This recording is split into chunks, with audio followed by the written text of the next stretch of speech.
Olá, sejam bem-vindos a mais uma aula da disciplina Homem, Pensamento e Cultura, abordagem filosófica e antropológica da educação. Na videoaula anterior, estudamos as relações entre trabalho, educação e escola.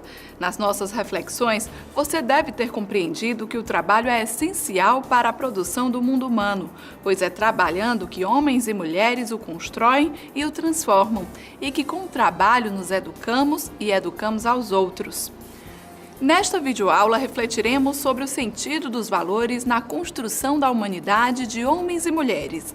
Essa reflexão passa pela compreensão sobre o que são valores e que tipo de valores existem, como os valores afetam a vida das pessoas no seu dia a dia e por que eles são tão importantes na educação em geral e na educação escolar.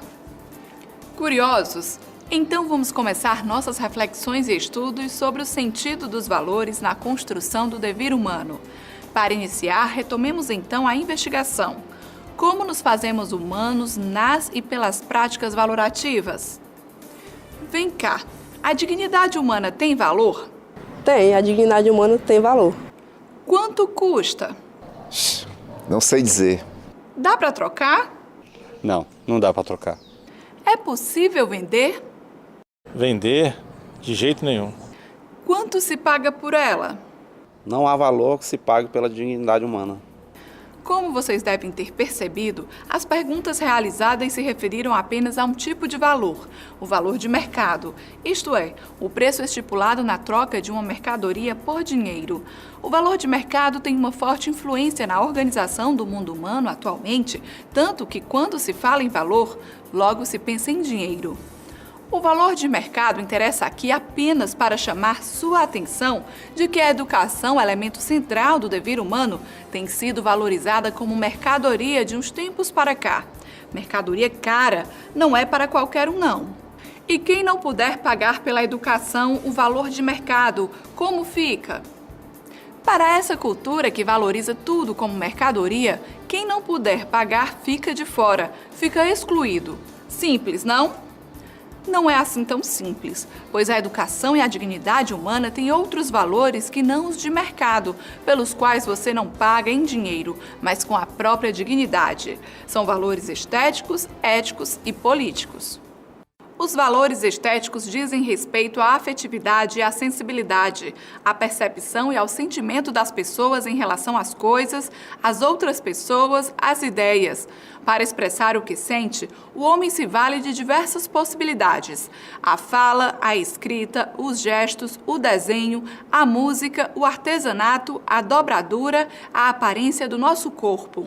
Os valores éticos são aqueles que orientam a nossa vida e influenciam as nossas decisões, determinando o que pensamos acerca do que é melhor ou pior, levando-nos a realizar ou não determinadas ações e a preferir ou não determinadas coisas. Já os valores políticos são atitudes em relação às preferências ou necessidades de um grupo social ou da sociedade como um todo, geralmente considerados para um grupo de indivíduos, como uma nação, religião, classe social, etc. Esses valores são construídos socialmente e não estão nas coisas, nem nas pessoas, nem nas ideias, nem nas ações, nem nas atividades. Os valores resultam de juízos, aquilo que dizemos, que as pessoas fazem conforme a relação que estabelecem com as outras pessoas, com as coisas, etc., aceitando-as ou rejeitando-as, mas jamais ficando indiferente a elas. Assim, podemos dizer que valores são referências simbólicas pelas quais você dá ou não importância ou peso a determinadas coisas, pessoas, ideias, ações e aos acontecimentos. Com os valores, você faz escolhas, toma decisões, define suas preferências. Por isso, quando você valora, não fica neutro, assumindo uma posição sobre aquilo que valora diante de outras posições possíveis. Você disputa, negocia e constrói a vida e o mundo humano. Mas e quando os valores do outro não são os seus? Quem decide qual valor é melhor? Sobre isso, vale a pena ouvir o que nos diz o filósofo Clóvis de Barros Filho. Ética não é um saber acabado. Ética não é uma tabela pronta. Uma tabela das condutas elencadas, todas as condutas humanas em 2 colunas. Pode, não pode, pode, não pode. E o professor de ética, aquele que talvez tenha decorado a tabela. Partimos da premissa de que essa tabela não existe e, se existisse, ela estaria caduca no dia seguinte.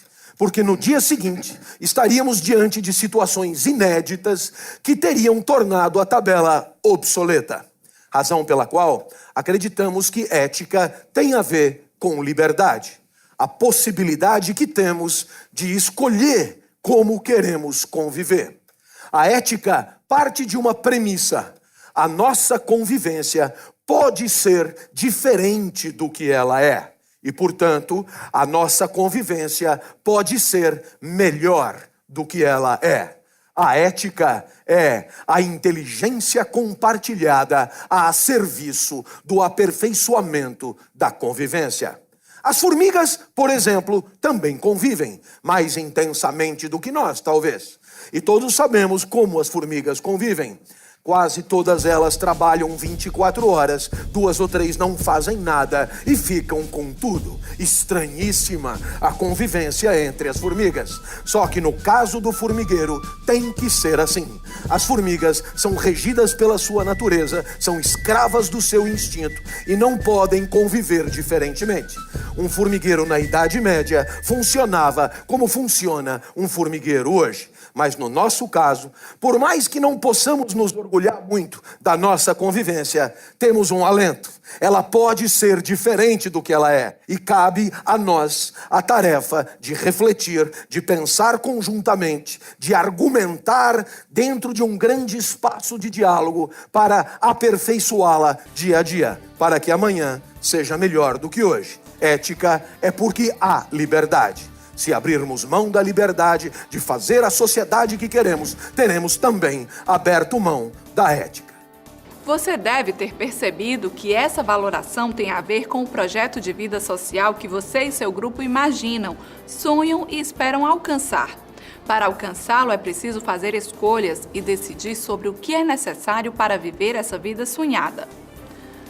Por isso, cidadania, participação, democracia e igualdade de direitos são valores que não podem ser dispensados na avaliação da vida pública, a dimensão política do dever humano. Estamos chegando ao final de nossa videoaula e esperamos ter ajudado a você a construir um significado sobre como as práticas valorativas nos fazem humanos. Espero que tenha percebido que valoramos coisas, pessoas, atividades com base em diversos valores econômicos, estéticos, morais e políticos, entre outros. E todos esses valores estão presentes ao mesmo tempo na educação e na escola e em tudo o que homens e mulheres fazem no processo do dever humano. Para saber mais sobre esse tema, leia seu caderno de estudos. Caso tenha alguma dúvida, entre em contato com o seu tutor e faça-se presente no ambiente virtual de aprendizagem. Na nossa última videoaula, vamos provocá-los a refletir sobre o sentido da educação escolar na construção da humanidade. Até lá!